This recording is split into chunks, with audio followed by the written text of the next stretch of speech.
or to the cloud?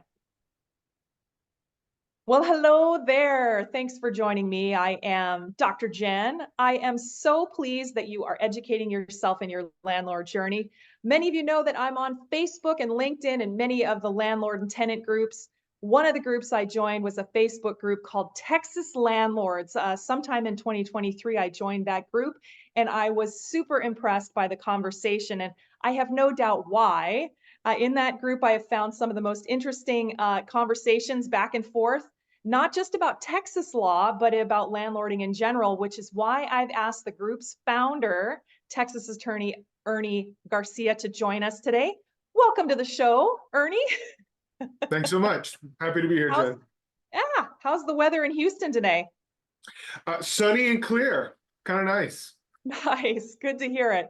So tell us a little bit about you. How long have you been practicing law?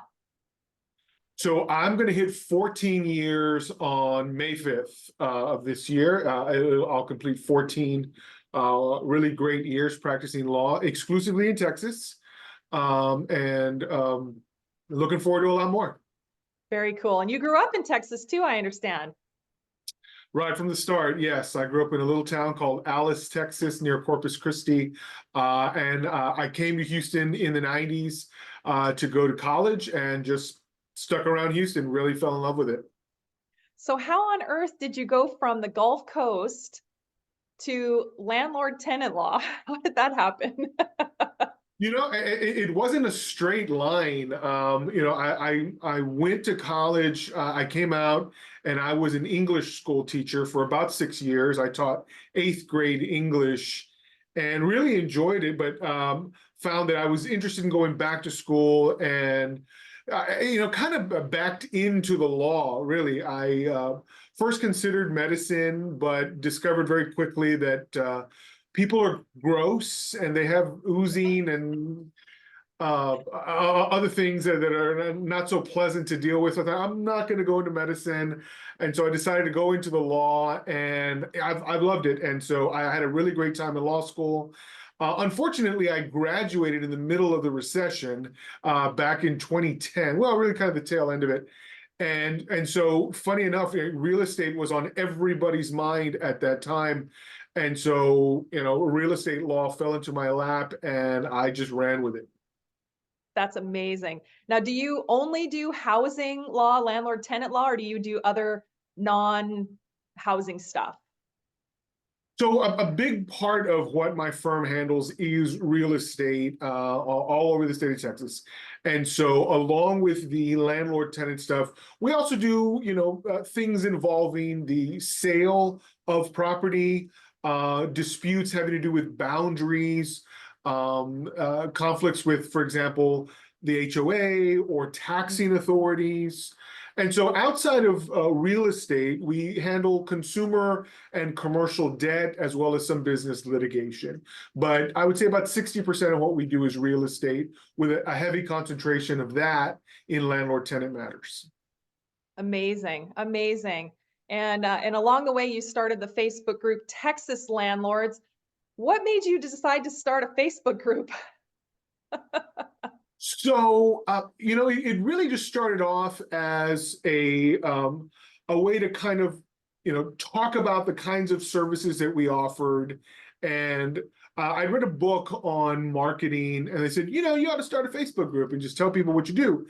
And I said, okay, that sounds simple enough. And I got on Facebook and I said, hey, I help landlords. And, I want to answer your landlord questions. Let me see what you got. And boy, did I get questions.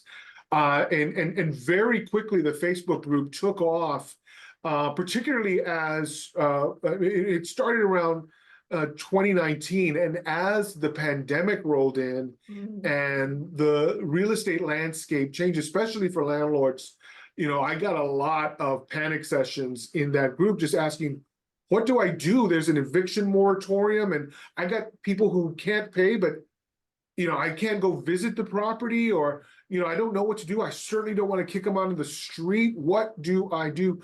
And so a lot of time was spent in 2020 as the group was growing, kind of explaining the law as it was changing almost in real time. It felt like every week some new thing on the federal, the state, on the local level was just constantly changing. And so there I was constantly updating landlords about this new thing that just popped up, this new reality that we were in. And it drew attention, it drew eyeballs. And now, we're up at about 6,000 members in that group. And, it's really gotten so big that I can't even do it by myself. I've got, help here.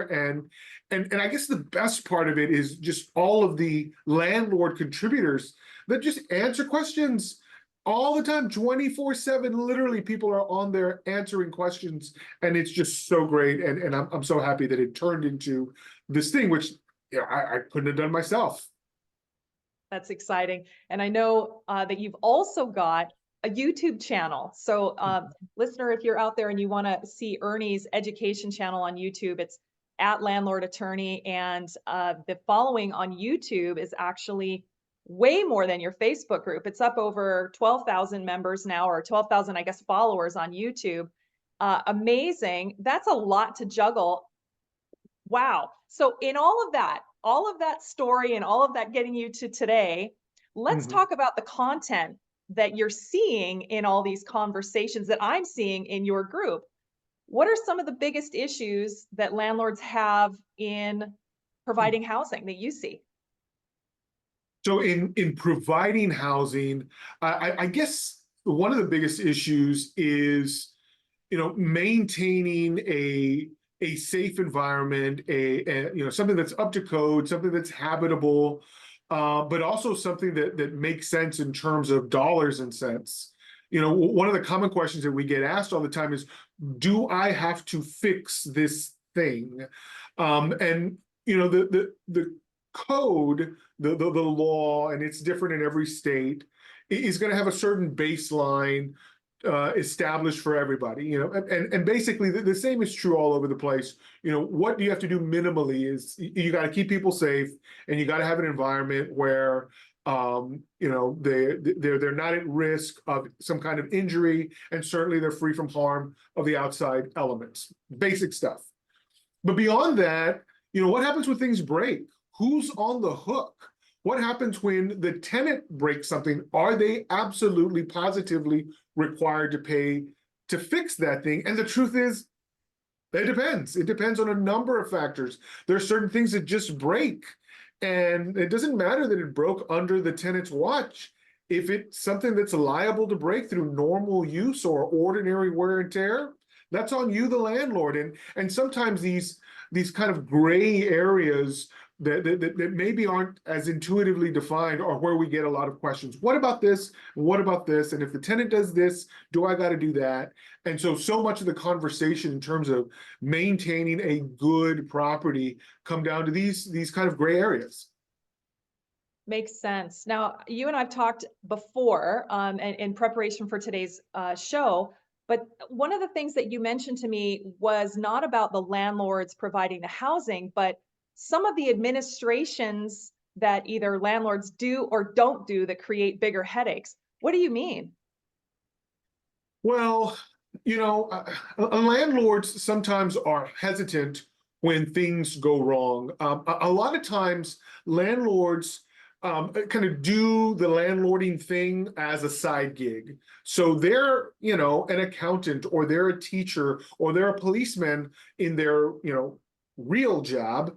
And they're landlords on the side. And so maybe they don't have the same kind of property management experience. So when things go wrong, sometimes these people who are perfectly proficient in their day job fall totally apart and will do whatever they can to avoid confrontation with their tenants. And sometimes that's as simple as burying their head in the sand and pretending there's no problem here, everything's fine, nothing's going on that I got to deal with. And they don't know how to prevent some little problem from snowballing into a big one.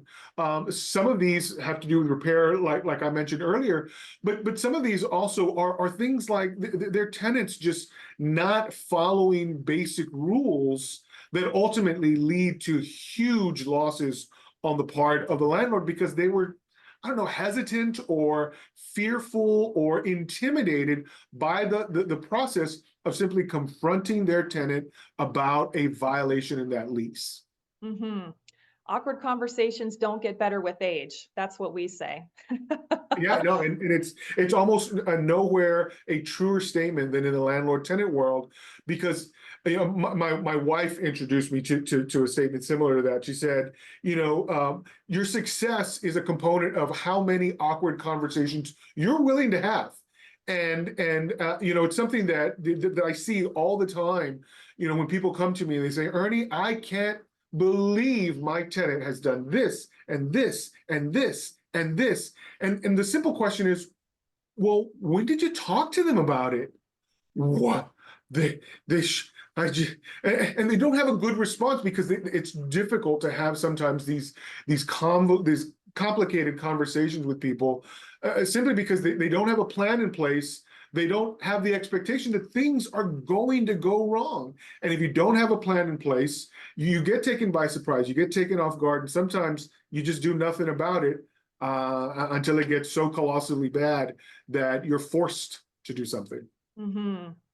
Well, let's talk a little bit about lease terms and Mhm. items in the lease. And really, we had talked about rent increases, late fees, misbehaving, tenants misbehaving in the lease, and you've alluded to some of the issues that landlords just want to ignore that, but Yeah. some of it, like late fees and rent increases, it's like the landlords just don't want to ask them for what they've agreed to already. And so how do you even take that on?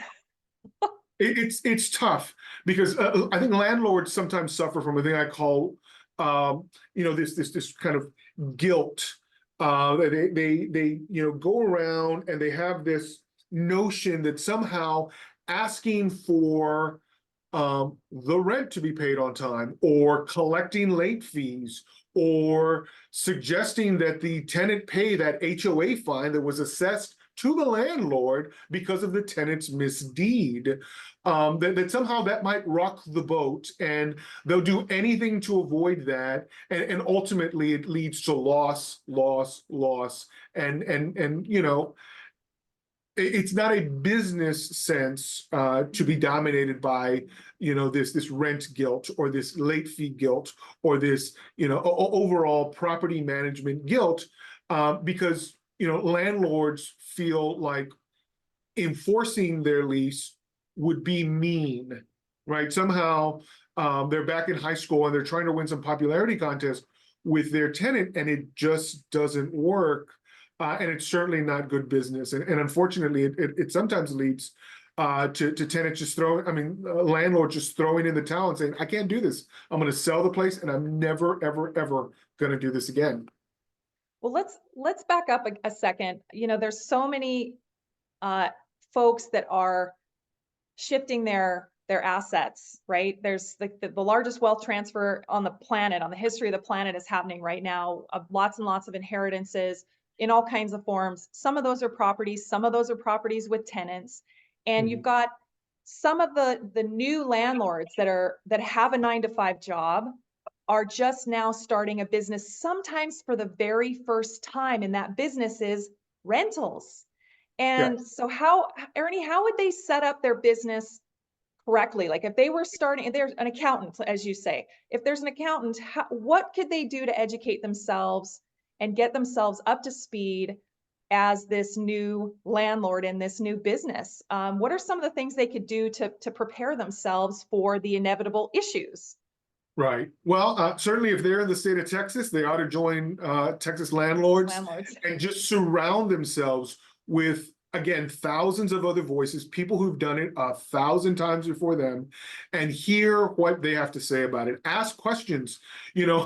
We sometimes get people who'll ask And they'll start off by saying, I know this is a silly question. And you got to stop them and say, don't let that stop you. Don't let that prevent you from finding out the answer to your silly question, because you're otherwise going to do something very silly when you don't know, and it's going to cost you thousands of dollars. Ask your silly questions.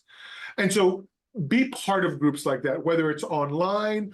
I always suggest find somebody who you can pick up the phone and call. And I'll tell people like this: if you've got one rental, you got one door, find somebody who's got 10 or more. Don't go find somebody else who's got one door just like you. You guys are on the same level. Find somebody who's 10 times what you are and get advice from them. And if you don't have a mentor, before you really dive in, again, if it's something you've never done before, get in a group and find yourself a mentor, somebody and some place where you can ask your silly questions and make sure you're asking them before the problem than after the problem. And I'm an after the problem kind of guy. I don't mind you coming to me and saying, Ernie, I goofed. I really wet the bed on this one, and I need you to help me out. But if you had asked this question just 10 months earlier, you wouldn't be paying me thousands. You would have taken care of it then, and you never would have had this again, colossal problem.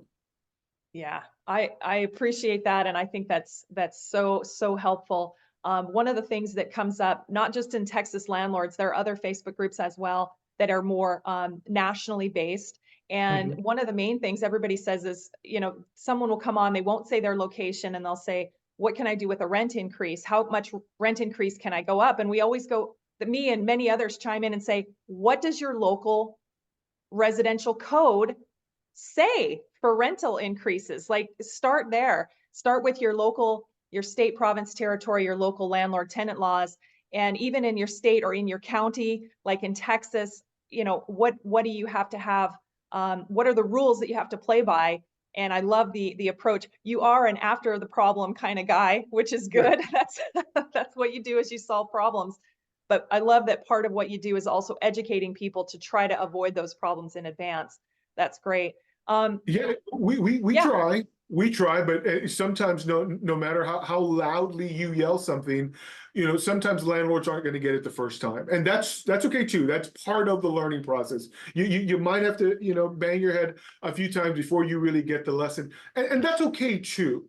Not everybody's going to get it at the first swing, and sometimes landlords kind of have to take a breath and realize they're going to make a few mistakes along the way before they reach perfection, right? And the truth is, so few of us have reached that level of and I tell people all the time, I don't know everything I can possibly know everything because the law is constantly changing, yeah, but what you need to know is, if I don't know the answer, where can I get it? Where's a good place to look? That's something I'm constantly doing, and I hope I'm showing to landlords that there are places to ask these questions and ways to get this information. It's not a Lone Ranger kind of endeavor.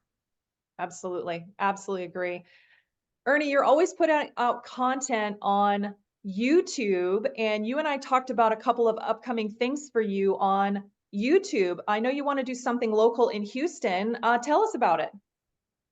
Well, and I'll tell you, I'm all around Houston all the time, whether it's at a local event, speaking to a real estate group, or, I'm talking to realtors, or I'm talking to investors. That's something that I'm always engaged in, in small groups. I think it's a really good way to kind of get to where the people are and make myself available to answer questions. But one thing I'd like to do on a small scale is start visiting property.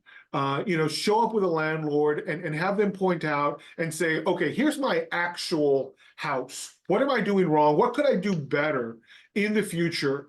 And it could be as simple as, making an observation about the lawn or about the plumbing or about the kinds of things that pop up with your air conditioning. Sometimes that hands-on approach, it helps that individual landlord, but when other landlords see it's like, oh yes, that makes sense to me, and that's the kind of content I'm interested over this summer in exploring and then sharing with our group members. So let me get this right. You are looking for some active landlords in the Houston area, give or take, maybe not the extra Houston area, because Houston's a big location, give or take 30 miles. And you Mhm. want to do a walkthrough on video where you're coaching the landlord, pointing some different things out. Um, Empty units, maybe not with tenants. Is that what you're looking for? So, empty can be a relative term. Certainly, I would prefer there not be, tenants there. Sometimes properties in transition, when a tenant has clearly vacated, maybe they've abandoned things, Hmm, maybe they've left, damage to property, yeah, and a landlord kind of needs some help in how to resolve some of these kinds of issues. But ideally, in between tenancies, yes. gotcha. And it really doesn't matter, at what point. Maybe you've 100% rehabbed and you want to talk about, tenant screening, how to prepare a unit before you hand those keys over. Mhm. That's a big moment that a lot of landlords get wrong. Like they're so eager to put the keys in someone's hands that they don't take care of so many steps necessary beforehand to make sure they're getting the best deal possible. Or perhaps someone just left, just in the middle of the night, abandoned, left the cat soiled couch and garbage all over the place and science projects in the fridge. Yeah, I want to see it all. I'd like to take a look, and if you have property that's available like that and you're in the Houston area, I'd like for you to reach out to me. I'm super interested in taking my crew out and seeing what we can share with other people so that other landlords can benefit from the stuff that I'm willing to essentially give away to any landlord who's willing to open their door. Love it, Ernie. What an amazing journey you're on. I am so excited to be a part of it for you. If a listener wants to get a hold of you, what's the best way to do that? So if they can find me online, my contact information is all over my TikTok, my YouTube, my Facebook pages. I'm on LinkedIn and Instagram, and I'm even on Threads.